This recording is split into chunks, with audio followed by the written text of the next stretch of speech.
Comment les Émirats Arabes Unis appréhendent-ils le sujet de l'autisme? C'est ce que je vous propose de voir dans cette vidéo.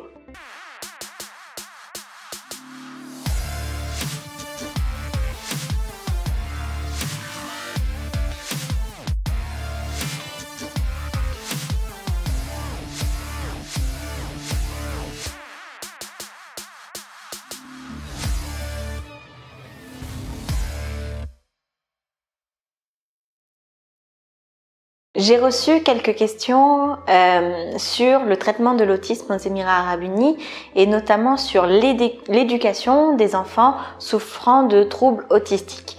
Donc l'idée, c'est souvent, ce sont des familles qui veulent savoir un petit peu quelle prise en charge est pensée aux Émirats Arabes Unis pour les personnes, et en tout cas les enfants ou leurs enfants souffrant de troubles autistiques. Donc j'ai fait mes recherches à ce sujet-là. Il existe un centre dédié aux troubles autistiques aux Émirats Arabes Unis qui se trouve à Dubaï, à Al Garoud. C'est un centre qui est payant, mais c'est une organisation qui est à but non lucratif. Donc l'idée, c'est vraiment d'aider et non pas de faire du bénéfice en aidant, en apportant leur aide et leur assistance aux personnes souffrant de troubles autistiques. Donc dans ce centre, ils accueillent les enfants, en tout cas les élèves, âgés entre 2 et 18 ans sur une base jour. C'est-à-dire qu'il n'existe pas de logement, il n'existe pas de chambre pour que les enfants puissent rester la nuit, dormir dans le centre. C'est un bâtiment qui est composé de 4 étages avec 34 classes accueillant entre 2 et 7 enfants par classe, avec 2 enseignants à chaque fois, et qui est réservé aux enfants qui sont résidents aux Émirats Arabes Unis. Donc ça peut être autant des Français, des Luxembourgeois, des Belges, des Américains, mais qui possèdent un visa résident Émirats Arabes Unis. À côté de ces 34 classes, il existe 23 therapy rooms, donc 23 salles de thérapie, et chaque enfant, chaque élève dispose d'un plan d'accompagnement personnalisé.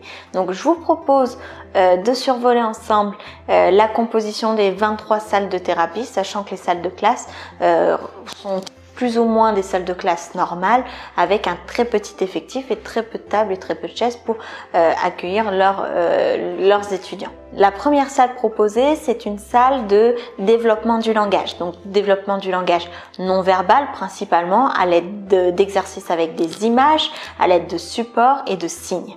Donc toutes ces salles et tout cet environnement éducatif, il est managé par une équipe de spécialistes, que ce soit des psychologues, que ce soit des thérapeutes en langage, que ce soit des thérapeutes également en tout ce qui est contact, des spécialistes du trouble autistique. Il existe ensuite plusieurs salles, donc des salles de jeu, des salles pour développer la partie sensorielle, avec par exemple des trampolines, avec par exemple des prises sur les murs, avec un sol avec des aspérités pour que l'enfant puisse toucher en tout cas différents types d'éléments, qui puissent ressentir différents types de sensations.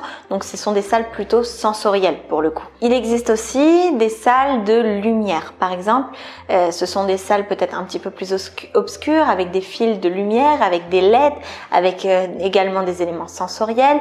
Il existe des salles, une salle remplie de petites balles en plastique. Donc ça, c'est vraiment pour développer le côté sensoriel, pour un espace un peu relaxation, avec un contact avec plein de petites balles.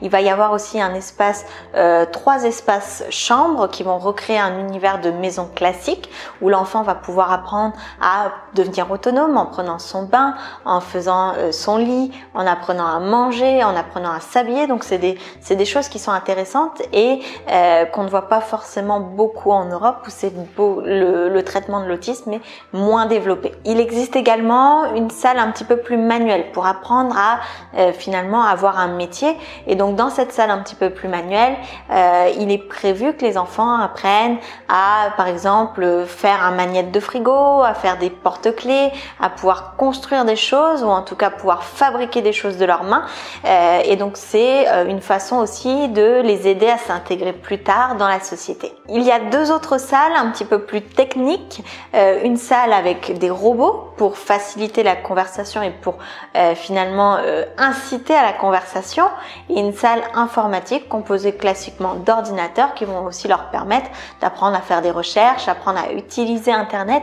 Donc c'est vraiment l'idée, c'est pas seulement de leur montrer des lumières ou leur montrer des éléments sensoriels, mais c'est également de les intégrer dans une vie normale personnelle et une vie normale professionnelle. Il y a à côté de ça des espaces un petit peu plus ludiques, un petit peu plus créatifs, donc des salles peut-être d'art plastique, des salles également réservées aux instruments de musique. Donc l'idée, encore une fois, c'est de développer la créativité, le son, de développer aussi sa coordination, ses mouvements. Donc vraiment un aspect un petit peu plus libertaire, en tout cas un aspect de liberté dans leur réalisation et dans leur journée.